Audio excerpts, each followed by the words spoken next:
तीर्थंकर प्रभु आदिनाथ मुनिनाथ, आदि व्याधि अगमग मिटे, तुम पद में मम मान।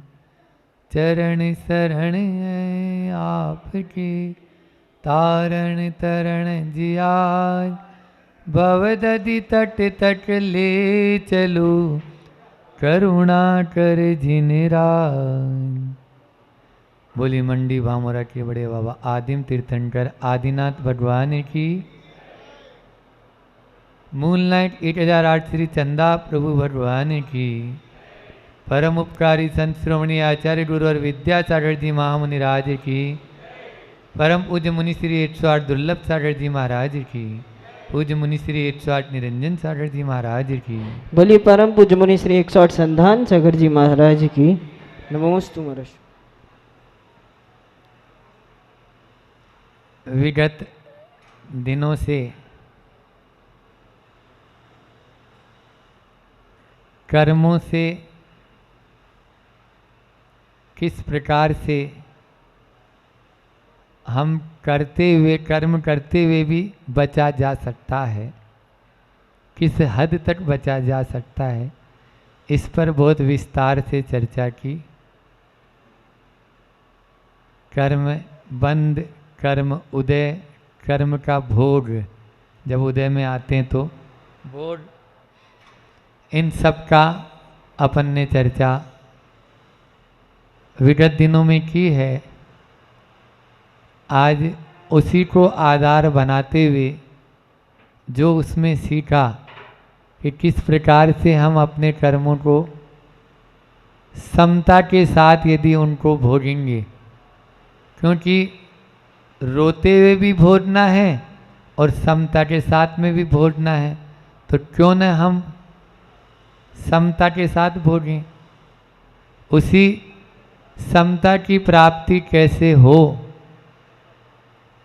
आचार्यों ने बहुत सारी बातें लिखी है और उन पूर्वाचार्यों ने बड़ी महती कृपा कर हम पर ऐसे ग्रंथ राजों की स्थापना की, उनको लिखा और वे ग्रंथराज आज हमें उसी मार्ग में हम विचलित भी होना चाहें तो हो नहीं पाएंगे। ऐसी वो भावना ग्रंथ, अध्यात्म के ग्रंथ, और जिनको जीवन में उतारें तो भेद विज्ञान आए बिना नहीं रहेगा, क्योंकि मूल जीवन का भेद विज्ञान ही है। भेद विज्ञान के माध्यम से ही हम जो है ये जितने भी बाहरी जो भी क्रियाकलाप हैं, चाहे वो उपवास हों, चाहे वो व्रत संयमशील आदि हों या अन्य और तप हों, है ना, उन तपों की आराधना भी तभी श्रेष्ठ है, तभी उनकी कार्यकारी है जब भेद विज्ञान होगा और उसमें इष्टोपदेश का नाम सर्वोपरि है। हाँ, आप लोगों ने कई बार सुना होगा उसका नाम और पढ़ा भी होगा। आज से उसी ग्रंथराज के ऊपर अपन कुछ चर्चा मिलकर यहाँ करेंगे।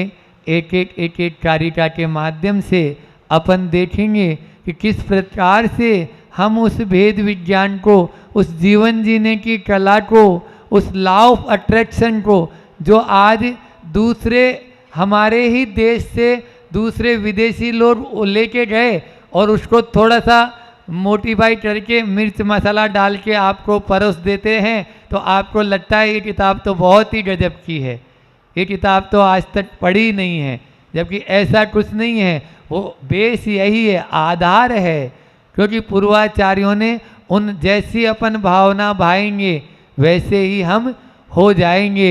शुद्धो हम, निरंजनो हम, सिद्धो हम, ये सारी की सारे है ना, अपन भावना जैसी करेंगे वैसा ही तो अपन को हो जाते हैं, और वो बार बार भाना है।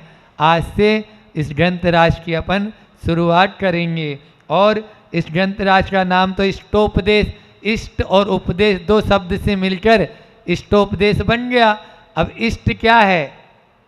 हमारा इष्ट है हमारी आत्मा, जो परमात्मा बनने की योग्यता रखता है, उसको हमने केवल मात्र जिसको बोलते हैं ना कि जोरी अच्छे बढ़िया रत्न की दुकान होए, रत्न खोलने की कुवत है, और जवार बाजरा के भाव में आप जवार बाजरा बाहर लगा लिए हैं कि जवार बाजरा बेच रहा है, ऐसा स्थिति हमारी बनी हुई है। तो ये आत्मा परमात्मा बनने की योग्यता जब रखता है तो क्यों न है ऐसे उपदेश को अपन को ग्रहण करना चाहिए। इसके रचयिता और आचार्य ज्ञान सागर जी महाराज क्या बोलते हैं, इसको मिष्टोपदेश बोलते थे। मिष्टोपदेश आचार्य श्री जी भी बोलते हैं, बहुत ही मीठी मीठी कारिकाएं हैं, सरल सरल उदाहरणों के माध्यम से किस तरह से हमारे भीतर में आचार्य भगवंत उस बात को उतारना, अध्यात्म की उस बात को उतारना चाहते हैं जिसके माध्यम से जो लगा हुआ हमारा मैल है वो छूट जाए।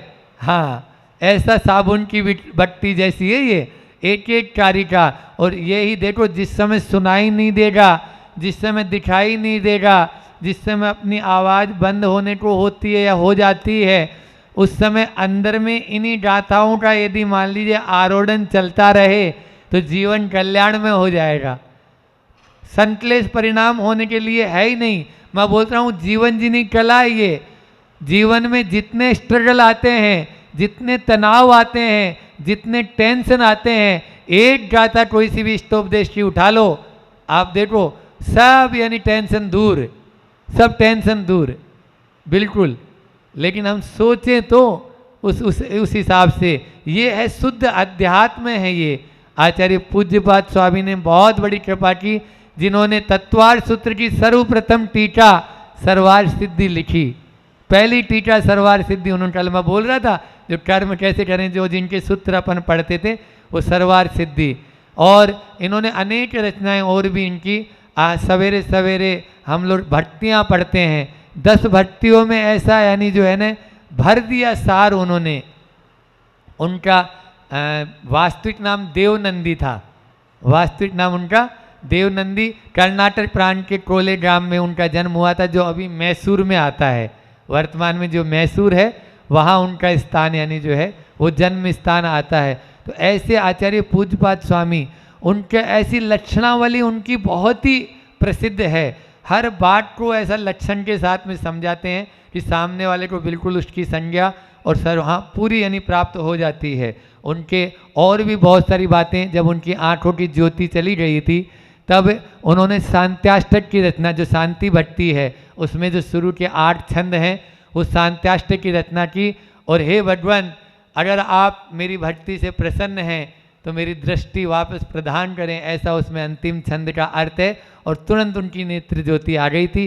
कई लोगों को वो दिया है शांत्याष्टक, कई लोगों को शांत्याष्टक व्रत दिए हमने, व्रत भी जो है शांत्याष्टक व्रत भी है उनके। तो वो शांत्याष्टक व्रत उस भक्ति के साथ में करें तो निश्चित रूप से गई हुई ज्योति भी वापस धीरे धीरे लौट जाती है। पूर्ण भक्ति के साथ में करने से ये होता है, ऐसे नहीं होता। पुरुषार्थ करेंगे तो होगा, इसलिए पुरुषार्थ अपन स्वयं को करना है। और पहला शब्द ही स्वयं है ना। इष्टोपदेश का पहला शब्द क्या है? स्वयं। यस्य स्वयं स्वभावाप्ति, हाँ, रभावे कृष्ण कर्मण तस्मै संज्ञान रूपाय नमोस्तु परमात्मने। यह कारिका जो है मंडलाचरण के रूप में आचार्य भगवंत ने दी है। मंडलाचरण क्यों किया जाता है? कि कार्य की निर्विघ्न समाप्ति हो और शिष्यों का अनुग्रह हो। आगामी जो आने वाली पीढ़ी है वो भी इससे कुछ ग्रहण करे। परंपरा से जो पूर्वाचार्य आए हैं उनका भी बहुमान हो। ये सब मंडलाचरण के कारण हैं। 6 कारण बताए वहाँ मूलाचार आदि में भी, कि निर्विघ्न समाप्त, नास्तिकता का परिहार। नास्तिक जो हम यानी हमारी आस्था है, भगवान के ऊपर। इसलिए हम पूर्वाचार्यों को और भगवान को याद करके कार्य की शुरुआत कर रहे हैं। अपन कोई भी कार्य करते हैं तो सबसे पहले वही करते हैं। और मंडलाचरण स्वयं बोल रहा है जो मंगल हो, मम गालियति इति मंगल, जो पापों को गलाए और पुण्य को लाए वो कहलाता है मंगल। इसलिए पाप का नाश हो, पुण्य की प्राप्ति हो, इसलिए अपन मंडलाचरण करते हैं। इन मंडलाचरण ऐसे नहीं, कोई भी कार्य देख लो आपके यहाँ, जैसे मान लीजिए अच्छा कार्य हो रहा है, शिलान्यास भी होना है, तो ये सब तो वो मंडलाचरण के माध्यम से ही शुरुआत होती है। फिर उसके बाद में शिष्टाचार का पालन होता है ना। शिष्ट इससे लगता है अपनी यानी जो है ना अहंकारपना नहीं रहता, अट्ठड़पना नहीं रहता, विनम्रता झलकती है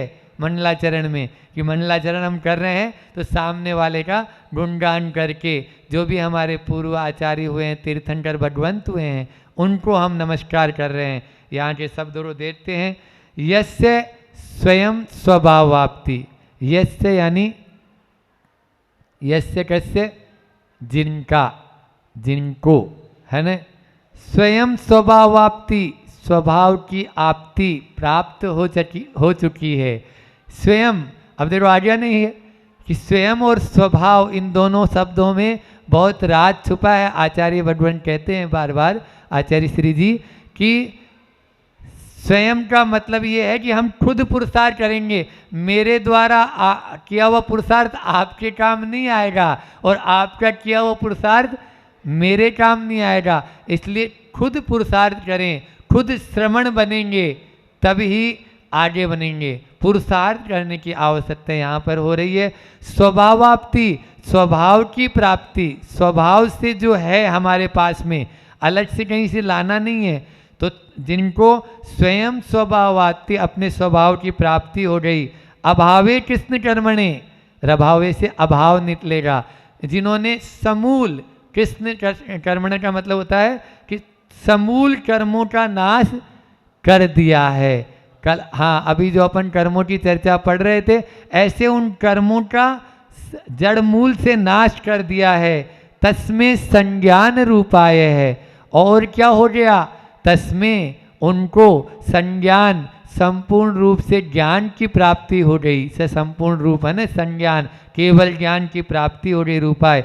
नमोस्तु परमात्मने, ऐसे परमात्मा देव को, ऐसे परमात्मा को नमस्कार करता हूँ। बहुत सारी बातें हैं इस मंडलाचरण में कि देखो, किसी व्यक्ति विशेष को नमस्कार नहीं किया गया है, किसी जाति विशेष को नमस्कार नहीं किया गया है, किसी यानी कोई को नमस्कार नहीं किया, गुण विशेष को नमस्कार किया गया है। हमारा जैन धर्म कोई नहीं, कोई भी हो, चाहे ब्राह्मण हो, चाहे क्षत्रिय हो, चाहे ब्रह्मा हो, चाहे विष्णु हो, चाहे महेश हो, हम सबको नमस्कार करने के लिए तैयार हैं। लेकिन वो कौन होना चाहिए? कृष्ण कर्मण्य है अभावे, जिन्होंने समूल सारे आठों कर्मों का नाश कर दिया है। ऐसे सिद्ध परमेष्ठी को हम नमस्कार करने के लिए तुरंत तैयार हो जाते हैं। ऐसा यहाँ पर कहा गया। किसी से कोई संबंध नहीं हमारा, हमारा संबंध किससे है? हाँ, जो इस मार्ग पर चलेगा उसको नमो तस्मे संज्ञान रूपा है। अब देखो यहाँ पे चतुर्थी विभक्ति है, क्योंकि नमः के योग में चतुर्थी विभक्ति का प्रयोग होता है, लेकिन यहाँ पे रूपाय भी जो है चतुर्थी विभक्ति का प्रयोग हम कर रहे हैं। इस रूपाय के माध्यम से भी प्राप्ति के लिए, प्राप्ति के लिए के अर्थ में चतुर्थी विभक्ति होती है। तो यहाँ पर प्राप्त करना है, अपन को प्राप्ति के लिए हम कर रहे हैं। तो इस मंडलाचरण का यहाँ पर भाव क्या रहेगा कि हमें उन 8 कर्मों का जिन्होंने नाश कर दिया है, ऐसे सिद्ध परमेष्ठी को हम आदर्श बना रहे हैं। देखो, आदर्श तो उसी को बनाओ जो आदर्श बनने की योग्यता रखता है, या जैसा आप चाहते हैं। आप यदि भैंसे का ध्यान करेंगे तो भैंसे बनेंगे, और आप यदि सिद्धों का ध्यान करेंगे तो सिद्ध बनेंगे। जो चीज़ चाहते हो, एज यू लाइक, आप क्या चाहते हो, आप जो चाहते हो उसका ध्यान करेंगे तो वो आपको मिल जाएगी, है ना। अब ध्यान आपका, मान लीजिए एक के पास फटीचर हालत में था वो, अब उसके पास 5,000 रुपये चाहिए थे, उसने सब जगह 5-5 हज़ार लिख दिए, 5,000 5,000 5,000, और जब आए जाए जहाँ देखे बस 5,000 चाहिए। अब वो 5,000 चाहिए उसको, लेकिन 5,000 रुपये की कैसे। अब तो मैंने तो, हालांकि वो पढ़ा लिखा था थोड़ा बहुत और लेखक था, तो एक कृति उसने लिखी थी। कुछ ही समय में एक कोई व्यक्ति से परिचय हुआ, आप तो बहुत अच्छा लिखते हैं, हाँ ये पुस्तक है मेरी, इसको हम प्रिंट करा देते हैं, ये लो 5,000 रुपये। उसने तुरंत तुरंत 5,000 दिए और वो पुस्तक ले ली। बोलो कभी उसने उम्मीद लगाई थी कि 5,000 मुझे मिलेगा? नहीं मिलेगा। लेकिन रोज बाथरूम में भी 5,000 लिख दिए उसने, सब जगह। तो एज यू लाइक, हमारे यहाँ यही तो बताया। अब ये वहाँ से उस किताब से हमने उदाहरण दे दिया तो आपको अच्छा लग रहा है ये विदेशी उदाहरण, लेकिन हमें जो चाहिए उसके लिए हमें ही पुरुषार्थ करना पड़ेगा।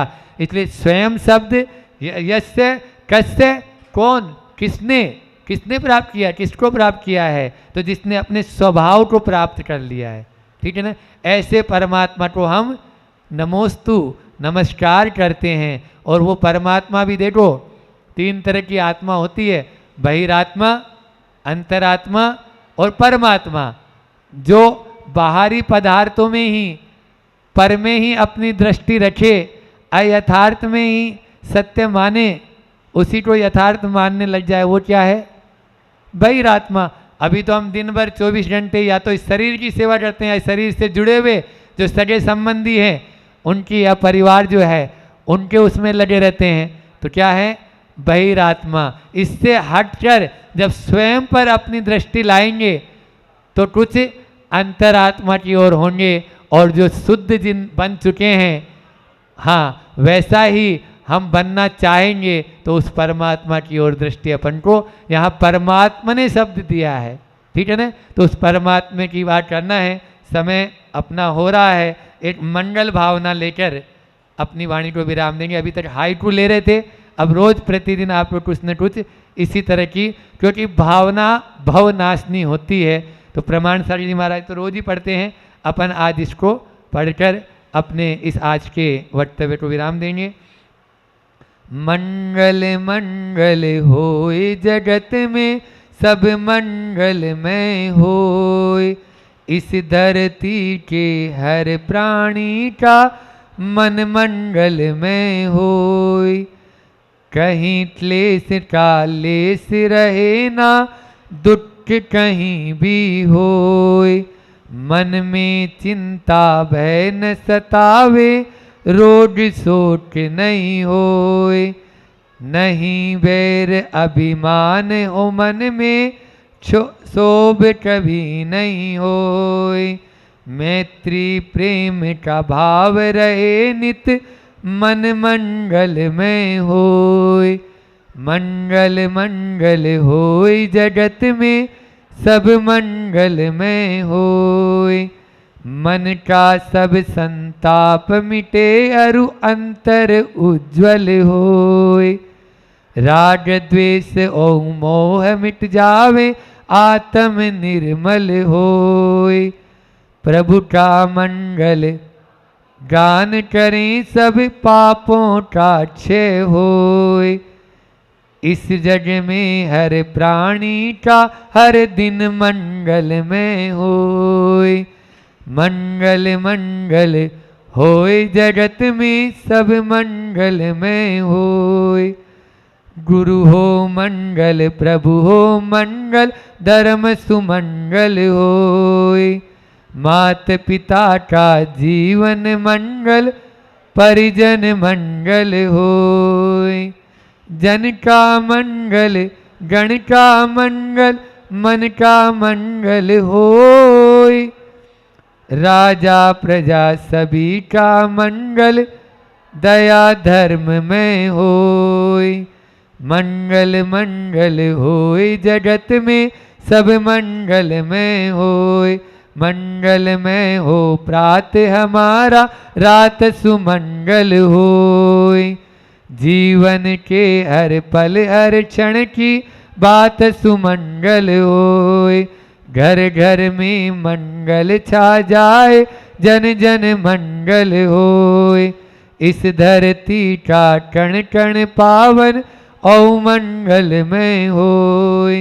मंगल मंगल होय जगत में सब मंगल में होय। इस धरती के हर प्राणी का मन मंगल में होय। सब जन में मंगल बड़े टले अमंगल भाव। है प्रमाण की भावना सब में हो सद्भाव। बोले संत शिरोमणि आचार्य गुरुवर विद्यासागर जी महामुनि राज की।